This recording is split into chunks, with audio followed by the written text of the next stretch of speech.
students, welcome to class 1 political science class. Today I will continue lesson 6 non-alignment and the non-aligned movement. The topic is origin and relevance of NAM. The objectives of the lesson are nature of non-alignment, origin and evolution of non-alignment, relevance of non-alignment, NAM in contemporary world, India's role in NAM. And the objectives of the day are origin and evolution of non-alignment, relevance of non-alignment. Students, this covers your pages from 88 to 96. Now, before discussion of these objectives, I would like to discuss the key terms with you. The first key term is apartheid, a policy of racial discrimination followed in South Africa. It started after the end of Second World War and ended with the efforts of great national leader Nelson Mandela. He became the first black president of South Africa in 1994. It is a policy of racial discrimination followed from 1948 to 1994. It was a political and social system in South Africa during the era of white minority rule. It enforced racial discrimination against non-whites, mainly focused on skin color and facial features. The next is arms race. An arms race occurs when two or more countries increase the size and quality of military resources to gain military and political superiority over one another. Students, you know, during the Cold War, USA and USSR offered many military alliances under this arms race, like USA offered NATO, CETO, CENTO and Marshall Plan. These were all military alliances, and USSR offered Warsaw Pact. So this is all arms race. Next is nuclear proliferation. The spread of nuclear weapons technology to countries that do not already possess them. Next is summit, a meeting between heads of government. For example, summit of NAM. Students, otherwise, according to English language, summit means highest point, but according to NAM chapter, summit means their meeting. Okay. Now I will discuss the topic purpose of the foundation of NAM. Already it is informed that two things happened in 1945. You must remember that 1945 is very important year from historical point of view in the world. The first thing is end of the Second World War, and the second thing is establishment of UNO. The UNO was established to maintain world peace, but two countries, that is USA and USSR, came out as superpowers after the Second World War, and the tension started between them to maintain their status. This tension of ideologies between the two superpowers is called the Cold War. They didn't want to limit it up to them only. They wanted to involve newly independent sovereign states of Asia, Africa and Latin America with them. For this, they made blocks known as the US bloc and USSR bloc. They offered many military alliances to these newly independent states. so that they join their bloc with interest. They were knowing that these newly independent sovereign states are weak nations. That's why they offered them. But here comes the role of Pandit Jawaharlal Nehru, the Prime Minister of India. He, along with other leaders of Egypt and Yugoslavia, decided not to join any of the power bloc and to make its own group known as the non-aligned group. Students, today I will discuss the purpose of the foundation of NAM in detail.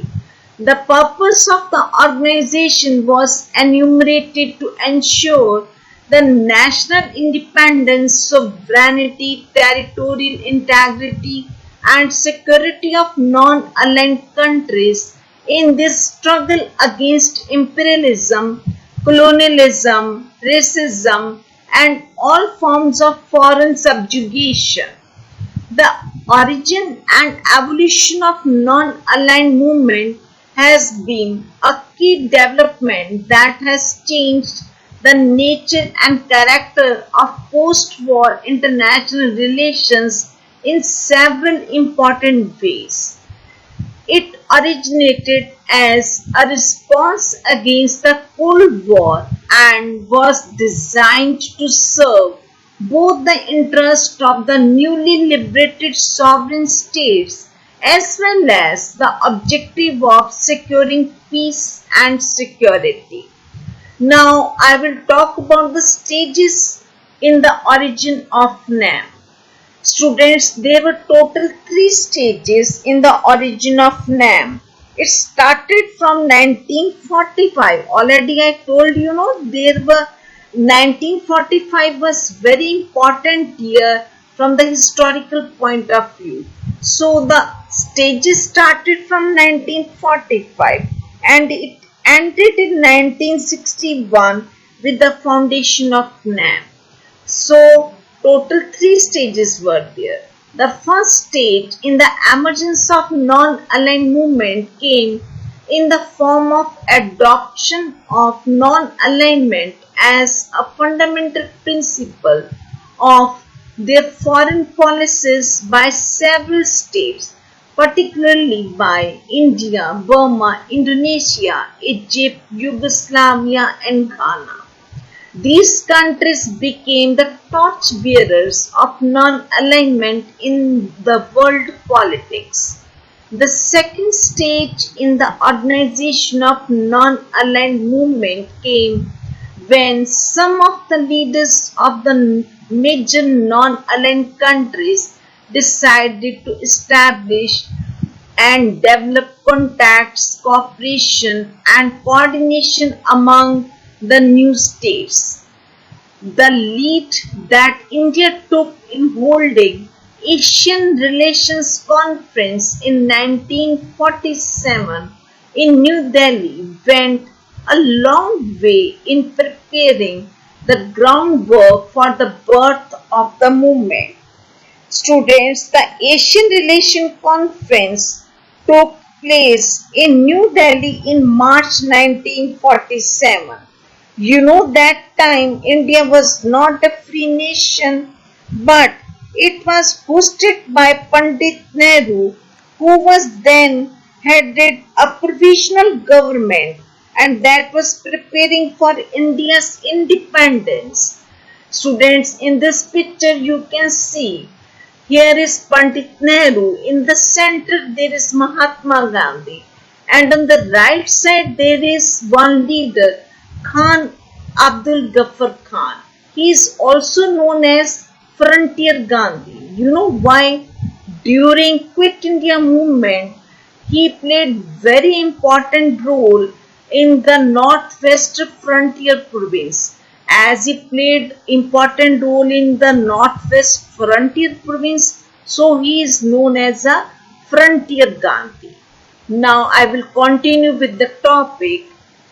Many countries then came forward to realize the justness and soundness of the concept of non-alignment. They adopted and started taking keen interest in separating and strengthening it. Such efforts led to the birth of movement of the non-aligned in international relations. By 1961, the non-alignment became ready for being launched as an international movement of peace, freedom, independence, cooperation, and prosperity. The initiative came in the form of the first summit of the non-aligned countries in 1961, and this event marked the entry of non-aligned movement into the final stage of its emergence. Now, I will talk about the launching of the NAM in 1961. The third and final stage in the birth of non-alignment came when Nehru, Nasser and Tito emerged as the three strong stalwarts in the non-alignment. Here I have talked about three leaders. Nehru represented India, Nasser was Egyptian president and Tito was Yugoslav president, who were the founders of NAM. Students, I have talked about three leaders who represented three countries. They not only represented three countries, rather they represented three continents, because Pandit Nehru represented not only India, rather he represented Asia, and Nasser represented not only Egypt, he represented Africa, and Tito represented not only Yugoslavia, he represented Europe. Under their leadership, non-alignment developed into an international movement and began strongly opposing the forces of power politics, Cold War, imperialism and colonialism, apartheid, armament race and nuclear proliferation. The non-aligned movement was founded and held its first conference, that is the Belgrade Conference, in 1961 under the leadership of Joseph Broz Tito of Yugoslavia, Gamal Abdel Nasser of Egypt, Jawaharlal Nehru of India, Kwame Nkrumah of Ghana and Sukarno of Indonesia. The first NAM summit was held at Belgrade from 1st to 6 September 1961. It was attended by 25 Afro-Asian and 1 European state. Afro-Asian means African and Asian, and 1 European state you must knowing, that is Yugoslavia. 3 Latin American countries participated as observers. The conference adopted a 27-point declaration. Besides appealing to the two superpowers to preserve international peace. You know which were the two superpowers that time? They were USA and USSR. So besides appealing to the two superpowers to preserve international peace and work for complete disarmament, the conference arrived at 4 important conclusions. The conclusions at the summit of NAM were: need for the acceptance and practice of peaceful coexistence between countries having different social and economic systems with a view to counter the dangers of Cold War. Second is the need for extension of international cooperation in the material and cultural spheres for ensuring the purpose of the newly independent nations. The next is necessity of elimination of the economic imbalances inherited from colonialism and imperialism as an important goal to be achieved, and the next is urgent and necessary action for solving various problems resulting from differences. The first NAM conference strongly condemned imperialism and racialism in its all forms and in all parts of the globe. It declared recorded support for the liberation struggle in Algeria, Tunisia, Angola, and Congo. Students, these countries that time were also under imperialism. So NAM supported their liberation struggle. Now I will talk about NAM summits and resolution. Till today, 17 NAM summits have been conducted. During the NAM summits, the member states exchanged views on global issues, challenges, and problems which are being faced by non-aligned countries. The NAM leaders affirmed their continued commitment to NAM objectives and legacies of its founders. They reaffirmed their commitment to uphold the right of self-determination of each state of the world and called upon all nations for collectively fighting the challenges of poverty and all other threats to international peace and security. It strongly expressed the resolve of the member nations to act decisively for meeting the challenges posed in areas of peace, economic, social development, human rights, and international cooperation. Thus, in all NAM summits, all NAM leaders focused their attention on the need for strengthening and revitalizing the largest global movement and advocated the relevance of NAM as a balancing factor in international relations. The NAM Declaration projected the agenda of NAM in contemporary world order. During the NAM summits, the third world countries don't limit themselves only to maintain their sovereignty. They discuss about various global issues like terrorism, drugs exchange, human trafficking, etc. So they discuss about all these factors also. Now I will talk about the relevance of NAM. As the Cold War has ended, sometimes the critics ask the question about the relevance of NAM in the present era when there is no Cold War. They say the NAM was set up for newly sovereign states to be away from the power blocks. But today, we all know that USSR is no more and there is end to the Cold War.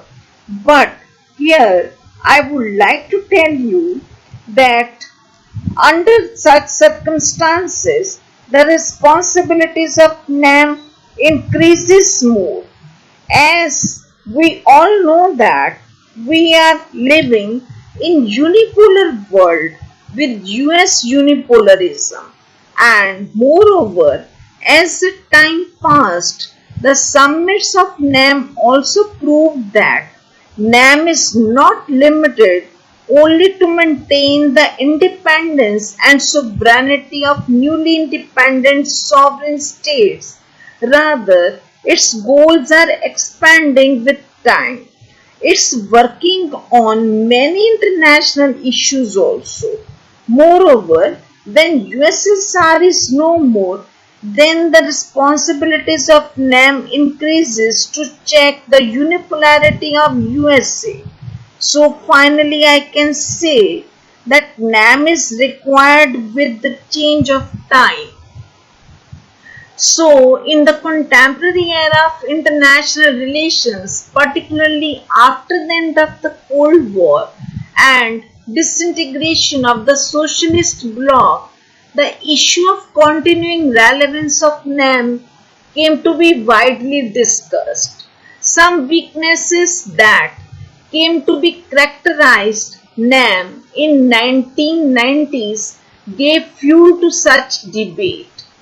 Now, I will talk about the weaknesses of NAM in the post-Cold War period. Non-alignment emerged in the era of Cold War and was adopted by the new states for keeping away from the Cold War, security alliances, and superpower rivalries.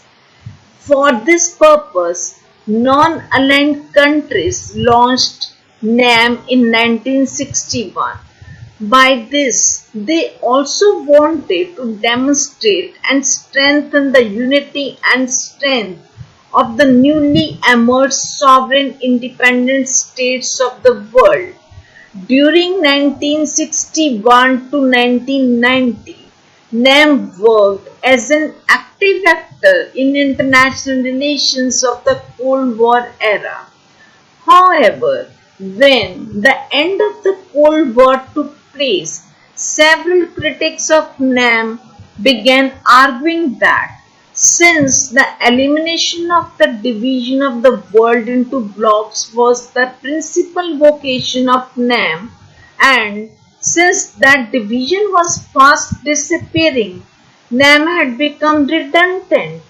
They argued that NAM should wind up or get transformed into a new movement.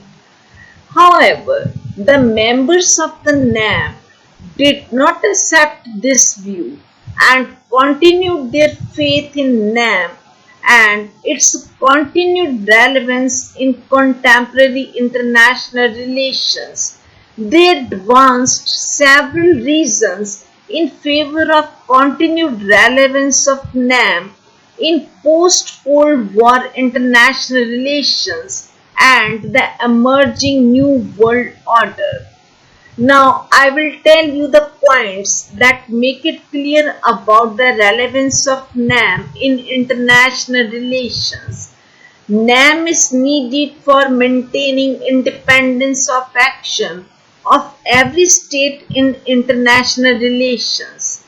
NAM non-alignment has been designed as a principle of independent foreign policy in international relations. This principle still continues to be fully valid. Over the years, NAM has developed into a movement for independence of political, economic, and cultural policies.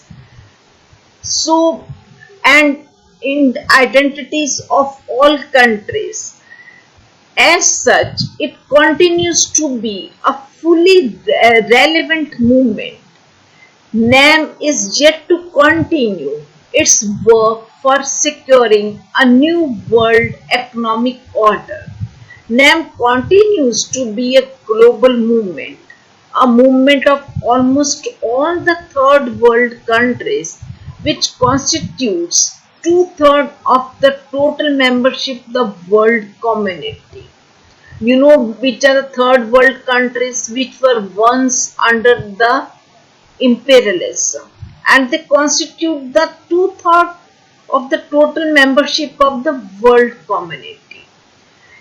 It has all along been a movement against neocolonialism, since the rich and powerful nations have been continuing their control over the economies and policies of the third world countries. There continues to be every reason for the continuance of NAM, which stands determined to fight the third world battle against the neocolonialism. As such, NAM continues to be needed and relevant for protecting the rights and interests of the developing nations as well as their equal and just integration with the world economy and emerging world order of 21st century. Next is NAM is yet to win the fight against several evils and practices.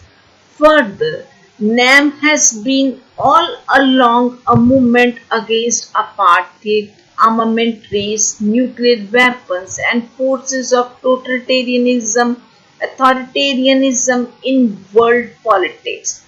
No doubt, some progress in this direction has been registered, yet the battle against these evils is still to be won. The battle against the violation of securing human rights, gender equality, and equal opportunities for development for all people is yet to be won. So NAM therefore must continue. NAM can play a big role in the fight against international terrorism.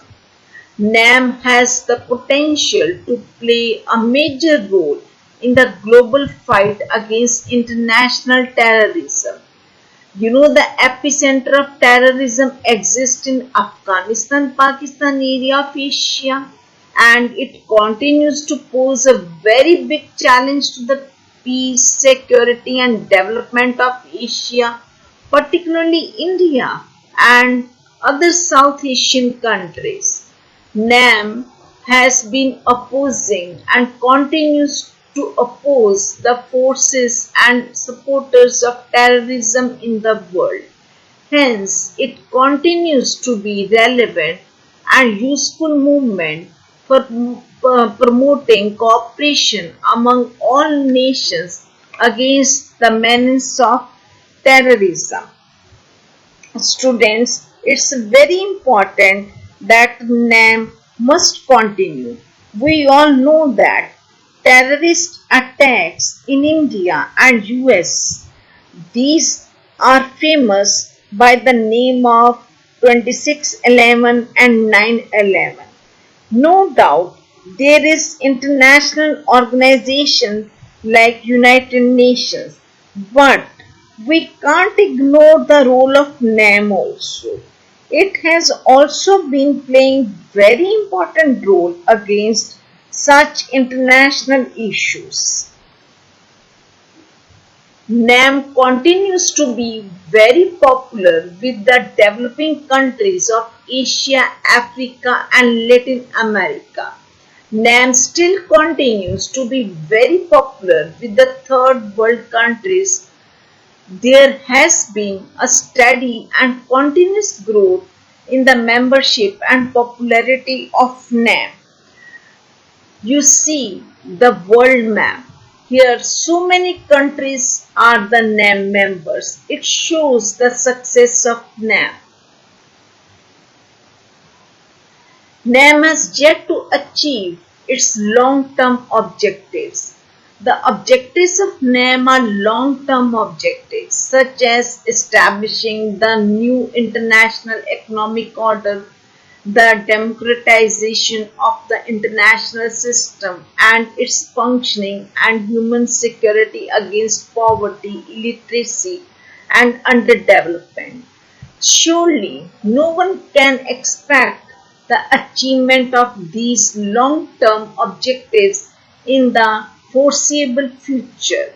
Hence, NAM is destined to remain alive, active, and relevant in the world. Next is successful holding of summits in the post-Cold War period. In the post-Cold War environment, NAM has quite successfully silenced the critics who were arguing that the end of the Cold War has made NAM non-relevant and quite redundant. Since 1991, NAM has been living as a movement trying to reset its priorities and to settle its direction in the emerging international system. No non-aligned country has till today left NAM. On the contrary, the membership of NAM has increased to 120 and it continues to live as the single largest movement in international relations. NAM is therefore still relevant body. Now I will conclude the topic, that is the non-aligned movement has been playing a major role in disarmament, detente, and in the struggle for world peace. It has worked for peace, security, and disarmament on the one hand and independence, development, and cooperation among the developing countries on the other hand. NAM continues to be relevant despite the fact of some of its weaknesses. What is needed is recharging and activating the NAM, the movement of the developing countries for securing their development. Students, this finishes the discussion of my today's topic. It covers your pages from 88 to 96. Now, I will discuss the topic related questions.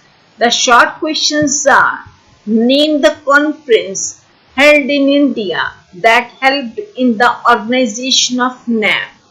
Name the countries that became the torchbearers of non-alignment in the world politics.